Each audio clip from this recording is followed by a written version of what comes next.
Hi there, everyone. Welcome back to another week of cooking with Chris for West Bergen. I'm really excited to be making another recipe for you. Last week we made our vegetable soup, which we said was perfect for a week where we had a chill in the air, and we did it. And we did have a chill in the air, so I'm really happy that vegetable soup could have some use to those of you who made it. If you didn't make it, well, you can make it as next week's dinner or any other week following that, because there's definitely going to be more chill, and maybe even beyond the chill. Maybe it's even going to get cold, so you can have a nice warm soup that will warm your soul. If not, you can just freeze it and then heat it when it's actually cold in January and December and the later parts of November. Do whatever floats your boat on that one. So this week we're going to be making a coffee cake. We have a lot of good ingredients here that are come together to make something really nice.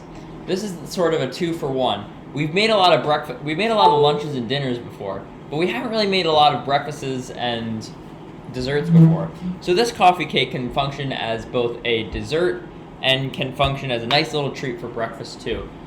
Of course, like everything, it can be frozen. It's still just as good when you take it out of the freezer. We've tried it, it's still just as good, so I recommend you freeze it if you make an extra one, as we're doing right now. So my little sister's going to be making an extra one on the side. So if you see me passing ingredients to her, she'll be making her own cake for everyone to eat as well. So we're going to be making 2 cakes in this video today. So just some preheating steps and some ingredient go-overs. Before we actually start making the coffee cake, we have to preheat our oven to 350 degrees Fahrenheit.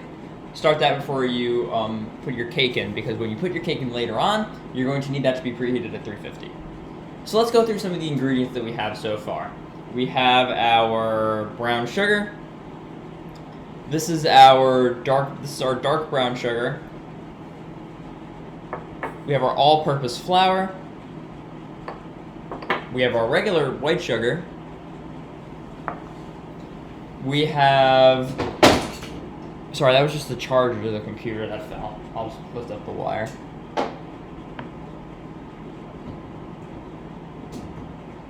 We have our butter. You're going to need 3 sticks of butter in all. You're going to need 1 stick for the cake and 1.5 sticks of butter for the streusel. This is enough for 2 cakes actually. So you need 1 stick for the actual cake, and you need 1.5 sticks for the streusel. It may sound like a lot of butter, but it's worth it in the end. So again, you're going to be making streusel with 1.5 sticks of butter, and a cake with 1 stick of butter. Moving on to our next ingredients, we have our sour cream. We have our ground cinnamon. We have our baking powder. Our baking soda, and our turbinado sugar. This is a relatively unusual addition to streusel, but I think it works really nicely. So you can add it. If you want, though it's totally fine if you don't have this. Now, another piece of equipment that I really recommend that you use a lot is the stand mixer. It's okay if you don't have a stand mixer. You can use a hand mixer, or if you're really creative, a whisk. But the stand mixer really makes things really convenient, because you can sit back and wait for this to do the work for you. The hand mixer works as well. Just always make sure when you're mixing it's on the lock setting, and your speed is right. I'll tell you the speeds as we go later on in the video, as we actually use it. But for now, just know that having a stand mixer is really helpful. So, and we have our eggs as well, our kosher salts, and our vanilla extract. You can use iodized salt as well if you have it. If you don't have kosher salt with you can use iodized salt. Either works. So let's get on to the actual streusel making. So in a large bowl here, you're going to add 8.5 ounces of all-purpose flour. That's a little more than a cup. Sorry, our flour is here. We'll just grab a little more than a cup of flour and just dump it into our bowl.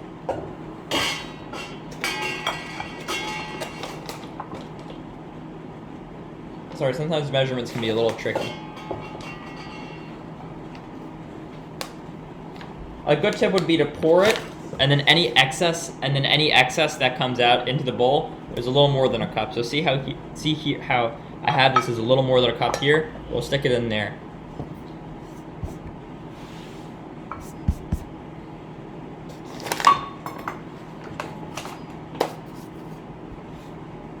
Then our next thing that we're gonna add is we're gonna add 6 ounces of our dark brown sugar. So we're gonna add 3/4 cup of our dark brown sugar. And we have a 1/4 cup here, so we're gonna add 3 of those.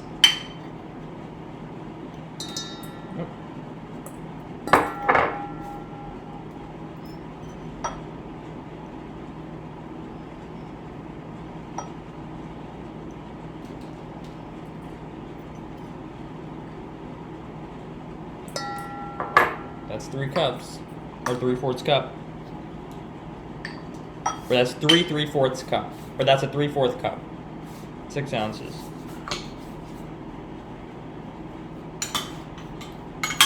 So that was 6 ounces of dark brown sugar, which is 3/4 of a cup. For that there we used 3 1/4 cup. So this here is a 1/4 cup, and we use 3 of those. Next, we're gonna add a teaspoon of cinnamon.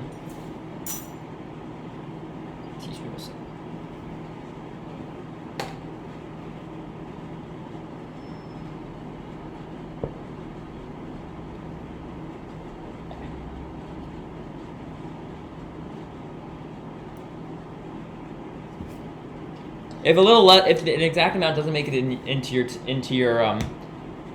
teaspoon, that's fine. But the beauty of actually putting ingredients, doing it all in the bowl, is you save yourself a lot of the mess. And if you don't have exact measurements, the residue that comes out when you pour it often makes up for what you need. So then we're going to whisk this together until homogeneous and no large lumps remain. This you don't need a stand mix for. You can do with a regular old whisk. Just want to make sure we're still recording.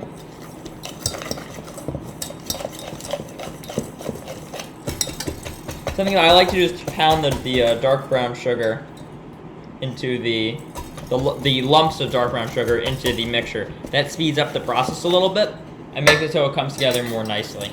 Though of course, if you still have large lumps of dark brown sugar, that's part of what makes streusel good too. So you can really do it either way you want. Here, you want to whisk together till homogeneous.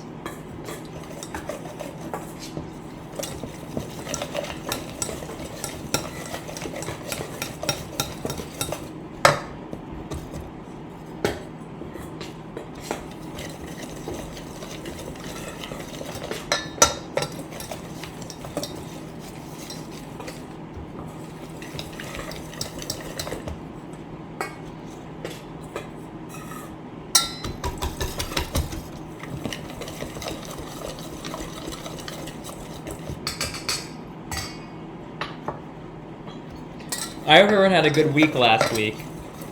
Even though the weather started to get a bit chilly and it's a sure sign that summer's out the door, we can still have a good fall season.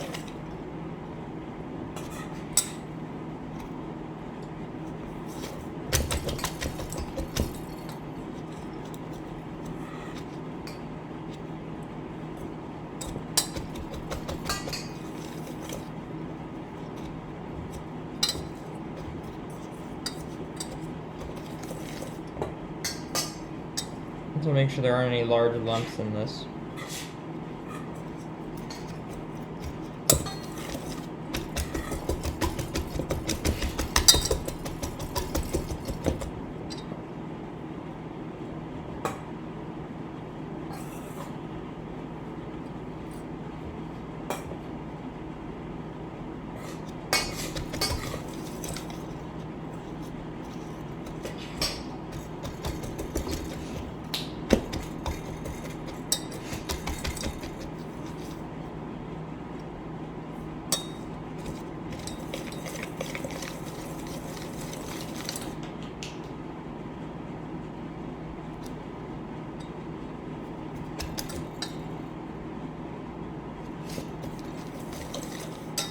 There we go. Now that no large lumps remain, we can go on to the next step. So we're gonna add 2.5 ounces of turbinado sugar, which is roughly a third cup of this turbinado sugar we have here. And remember to do the trick I told you about pouring it over the residue. It's a third cup of turbinado sugar. Then we need a 1/4 teaspoon of baking powder. Look at the teeny tiny 1/4 teaspoon. We get a 1/4 teeny tiny teaspoon of baking powder.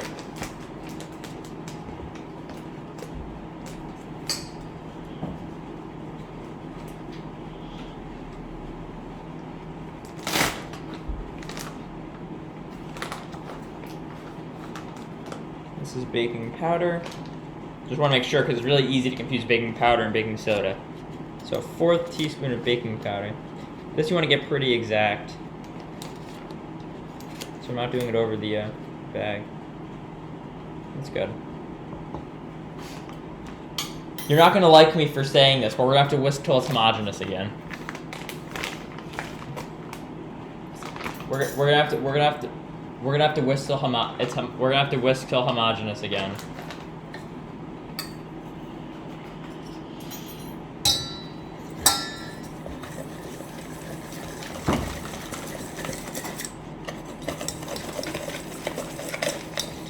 You might say, Chris, this is a lot of work whisking, but I'd say it's good arm exercise. Some people have those things that they squeeze for arm exercise, but we can just whisk.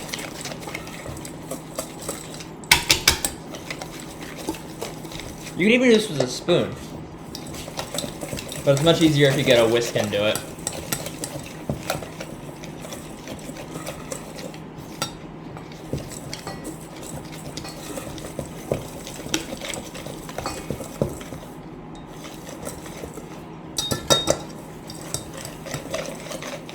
Alright, now this is homogeneous. We're gonna melt some butter. So it's 1.5 sticks for 1 cake streusel. So now we're gonna melt 3 sticks because 1.5 times 2 is 3. We're gonna melt 3 sticks for the streusel for 2 cakes.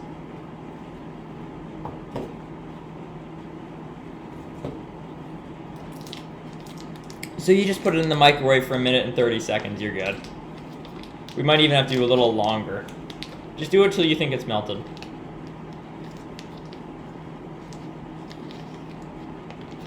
One and a half sticks is 12 tablespoons for your reference, by the way.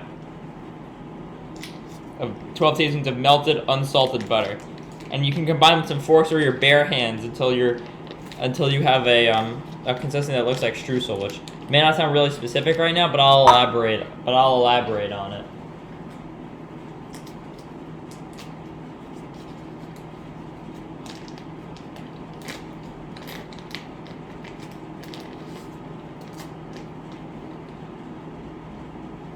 Something that's really nice is to cut the butter, too, in order to make it melt faster. But if you have it at room temperature, that should solve a lot of your melting problems.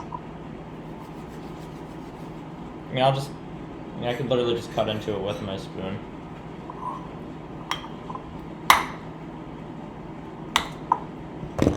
You don't need to make it into 2 small chunks. You can just make it into big globs.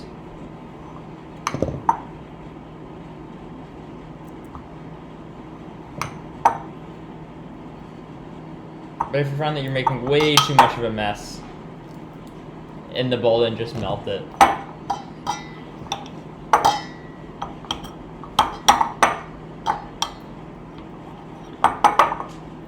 If you even make some incisions, you're good.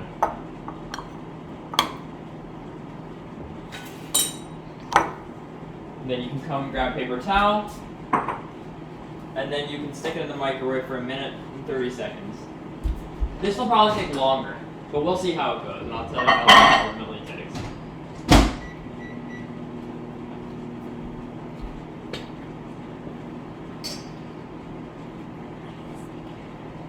I'm just coordinating with my sister.